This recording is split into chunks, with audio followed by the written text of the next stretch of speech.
Olá pessoal, tudo bom com vocês? Aqui é a Polly do Entre Livros e Personagens e hoje a gente vai conversar um pouquinho sobre as 8 leituras finalizadas no mês de agosto.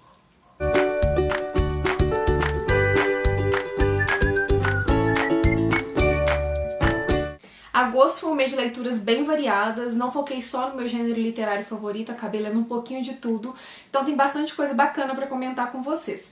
Lembrando, gostou de alguma coisa? Meu link da Amazon tá aqui embaixo. Comprando por ele, vocês me dão uma pequena comissão e não pagam nada mais por isso. Agora chega de enrolação e bora falar desses livros incríveis.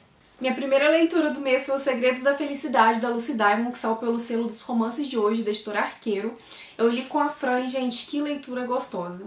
E nesse livro aqui a gente vai ver a história da Beck e da Rachel, que são mulheres que são irmãs postiças, né? Os pais se casaram quando elas ainda eram crianças, ainda na infância das duas. E elas são extremos opostos, então elas nunca se deram muito bem. Só que as coisas começam a mudar quando a Rachel sofre um acidente, a Becca larga tudo pra trás e vai ajudar essa minha irmã, mesmo elas não tendo tanta proximidade. E elas vão começar a se conhecer e vão ver como elas são mulheres incríveis. E a Becca vai desconstruir um pouco aquela visão de vida perfeita que ela acreditou que a Rachel tinha, e a Rachel vai acabar desconstruindo um pouco a ideia de que a Becca é inconsequente, de que a Becca não mede esforços pra ter o que quer e sem pensar nos outros, porque definitivamente não é isso. E elas vão tirando algumas coisas do caminho delas enquanto elas constroem essa relação, elas vão vendo o valor uma da outra, e é uma história muito bonita sobre família, sobre pertencimento, sobre se dar uma nova chance, sobre construir laços, sabe? Então eu gostei bastante, a Fran também gostou muito, e foi uma leitura muito gostosa. Essa autora é sensacional. Em seguida foi a vez de ler 27 Dias da Alice Gervais. Desse aqui eu não vou falar muito aqui no canal, porque tem um vlog de leitura só sobre ele. Então se você quiser conhecer um pouquinho mais desse livro incrível, tá aqui nos cards, vai lá conferir. E a minha terceira leitura do mês foi O Senhor das Moscas, do William Golding. Esse aqui eu li com a Aline. Foi muito bom ter lido com ela nessa leitura conjunta, porque é um livro, gente, que tem bastante coisa pra se discutir, bastante coisa pra conversar. E é aquele tipo de livro que ele causa um desconforto muito grande no leitor e, ao mesmo tempo, é o tipo de história que você sente que você vai ter que revisitar diversas vezes, porque a cada nova leitura a história vai te trazer uma nova percepção, sabe? E nesse livro aqui, pra quem não sabe, um avião cai em uma ilha durante a Segunda Guerra Mundial e só sobrevivem os garotos, que são crianças ainda, e num primeiro momento eles vão ver as maravilhas daquela ilha e vão se divertir, mas depois eles vão sentir a necessidade de serem organizados. No entanto, sem as regras, sem os adultos, sem pessoas para ajudá-los a saber os limites do certo e do errado, as coisas começam a desandar. E aqui nesse livro, o autor, que foi um ex-combatente da guerra, ele traz toda a sua visão pessimista de mundo, sabe? E aqui a gente tem uma história repleta de simbolismos que vão sendo apresentados através dos personagens criados pelo autor, onde a gente pode encarar essa história como um viés político, através de um viés político, né? Mas também como uma análise da natureza humana, uma análise bem pessimista, diga-se de passagem. É um livro, assim, que até agora eu não sei dizer exatamente o que ele me despertou e o que eu pensei sobre, sabe? É um livro que realmente é pra se refletir muito e pra se repensar muito, então recomendo bastante a leitura. E aí logo depois foi a vez de outra leitura conjunta, dessa vez para ler O Segredo de Rosegold, da Stephanie Broble. E aqui a gente tem um thriller muito interessante, onde a gente parte da premissa de uma mãe que fez com que a filha acreditasse por anos que ela estava doente, que ela realmente tinha algo muito grave, até que essa filha descobre que na verdade ela nunca esteve doente e inclusive testemunha contra essa mãe no tribunal. A mãe vai presa, fica anos presa, e a gente começa o livro do ponto em que essa mãe está saindo da cadeia e a filha vai recebê-la. Por que ela vai receber essa mãe? O que aconteceu? Quais são os planos da Rosegold? E a gente começa, então, a acompanhar essa história sobre dois pontos de vista, da Patty, que é a mãe, e da Rosegold, que é a filha. E a gente vai ver o que a Patty tem como visão desse tempo todo em que ela tratou a filha como uma criança doente, quando ela se enganava também. Ela tem uma síndrome que eu vou deixar o nome escrito aqui, porque eu não sei pronunciar, mas enfim. E a gente vai ver também a Rosegold descobrindo o mundo, ela convivendo com pessoas, ela cometendo seus erros, e você fica curioso pra saber o porquê realmente essa filha tá recebendo essa mãe que fez tanto mal pra ela. se ela tem alguma coisa por trás, se não tem, quais os segredos que essa garota esconde, porque afinal o livro chama O Segredo de Rose Gold, né? Então algo ela tá escondendo. E é uma leitura que ela flui muito bem, ela causa certo incômodo. Você vê a forma como a situação com a Pet afetou muito psicologicamente a Rose Gold, como essa mulher é totalmente desequilibrada também, sabe? E é um livro, assim, muito interessante, eu gostei bastante. É uma história, de certa forma, previsível, principalmente por causa do blurb que tem aqui na capa. Tem algumas coisas que eu acho que poderiam ser mais bem explicadas, mas no geral é um livro que prende, é um livro que surpreende e que eu recomendo, assim, pra você passar bons momentos lendo, porque é realmente bem interessante. E aí logo depois foi a vez de ler Mordida, da Sarah Anderson, esse quadrinho gracinha, onde a gente parte de uma premissa de uma vampira que se apaixona por um lobisomem. Então a autora vai pegar todos aqueles clichês de lobisomens e vampiros que a gente conhece, que nos foram passados ao longo dos anos, e tratar de uma forma cômica, de uma forma divertida, de uma forma fofa e que faz com que o leitor tenha bons momentos com esse quadrinho, sabe? E aqui atrás, ó, a autora promete que o livro contém humor ácido, romance inusitado, vestidos pretos aromáticos e lobos peludos. E ela entrega tudo, gente. Foi uma leitura muito gostosa. Recomendo muito esse quadrinho, mesmo porque essa edição, ó, de pano tá a coisa mais linda. Queria muito que tivéssemos mais volumes, mas eu acho que não vai ter. E aí logo depois foi a vez de dar continuidade a uma série de romance de época que eu tô amando, que é A Querida Conselheira Amorosa, e foi a vez de ler Um Amor de Vigarista, da Laura Ligur, que, como vocês puderam ver no vlog de leitura, eu amei. Aqui a gente tem a Amanda, que foi criada de uma maneira bem diferente do que as mulheres da época eram criadas. O pai sempre prezou muito pelo conhecimento dela, então ele sempre fez com que ela tivesse a melhor educação e não só aprendesse a se tornar uma boa esposa.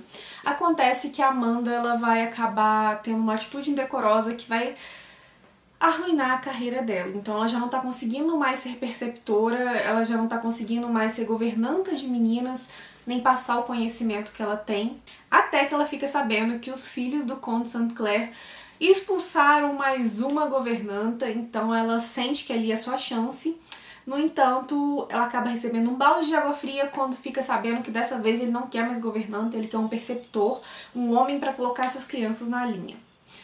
O que ela decide fazer? Ela decide se vestir de homem e se fazer por um perceptor e tentar conquistar essas crianças, porque ela realmente precisa muito do dinheiro e ela acredita que tem o conhecimento necessário para passar para essas crianças. E é claro, né, gente, que isso vai dar muita confusão. É um romance bem inusitado que tem aqui. Nós temos crianças fofas e muito, muito levadas, cheias de energia. Nós temos passados sendo revelados, questões sendo trazidas, né, questões da época e sendo questionadas aqui de uma maneira muito pertinente, muito interessante também. Nós temos uma protagonista muito forte, um protagonista bem desconstruído e foi uma leitura muito, muito gostosa, de verdade, assim, foi uma leitura de, como eu costumo falar, de aquecer o coração e de arrancar suspiros e risadas e foi maravilhoso. Se vocês quiserem saber um pouco mais das minhas impressões durante a leitura, o vlog tá aqui em cima nos cards para vocês irem lá conferir. E a minha penúltima leitura do mês foi O Construtor de Pontes, do Marco Zuzak. Esse aqui eu li com a Fran e com a Alba. Eu acho que a Fran não chegou a terminar. A Alba e eu terminamos. Eu não sei, né, se ela já chegou a terminar, enfim. E assim, esse aqui foi um livro de altos e baixos. Foi um livro que, no fim das contas, eu gostei. Que trouxe situações muito emocionantes, questionamentos bem pertinentes, sabe? Mas que em alguns momentos decaía no ritmo num tanto que se tornava às vezes uma leitura bem complicada, então não acho que seja um livro para todo mundo. Acho que nem todo mundo vai curtir muito esse estilo de narrativa, esse estilo de enredo. E nesse livro a gente vai ter um enredo narrado entre passado e presente, narrado pelo Metal, que é um dos meninos da Ambar, que é um dos garotos dessa família, e vai girar toda essa história, né, através da história dos pais e através da história do Clay, que é um dos garotos mais novos, que quando você lê faz todo sentido a história girar em torno dele, sabe? Mas pra explicar seriam necessários muitos spoilers.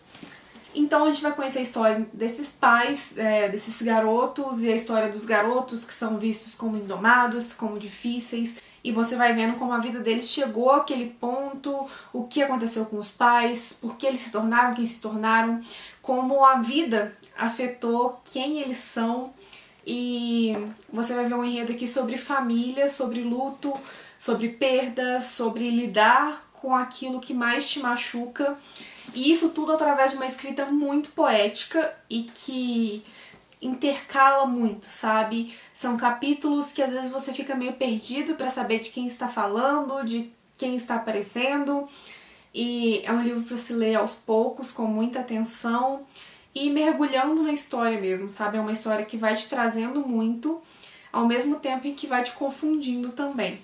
Eu não sei se ficou muito claro, mas assim, gostei bastante até no fim das contas. Tiveram momentos que eu não sabia ao certo o que pensar e o que esperar, mas a história acabou me conquistando. Como eu disse, se você não gosta de enredos muito confusos, enredos com uma escrita muito poética, talvez não seja uma boa pedida. Mas para quem já leu Marcos Uzak e é acostumado com a forma dele de narrar, acho que vale a pena dar uma chance e se aventurar. E aí, por último, mas não menos importante, eu li o Livreiro de Cabul, da Esne, eu não sei falar esse sobrenome, tá aí na tela para vocês lerem. E esse aqui é um livro que eu resolvi ler agora, por tudo que está acontecendo no mundo, né, com o retorno do Talibã, para entender um pouco mais da cultura, um pouco mais do que isso representa para essas pessoas. E nesse livro aqui você tem um vislumbre muito grande, porque a Asni, ela ficou na casa de um livreiro em Cabul durante o regime do Talibã e após, né, a queda do Talibã recentemente, assim. E é muito interessante para você conhecer os costumes, para você conhecer essas pessoas, para você ver o quanto o Talibã afetou a vida dessas pessoas, os direitos dessas pessoas, como eles foram inimigos dos direitos das mulheres, das artes e de qualquer tipo de arte mesmo, de entretenimento, de literatura, e como ele oprimiu muito o povo, sabe, esse tipo de governo.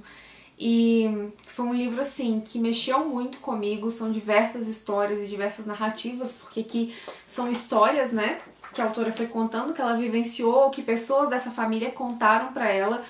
São histórias sobre o casamento, sobre o governo do Talibã, sobre o direito das mulheres, sobre a forma como as mulheres são vistas na sociedade. Então é uma leitura difícil, mas que se faz extremamente necessária. Muito recomendado, então...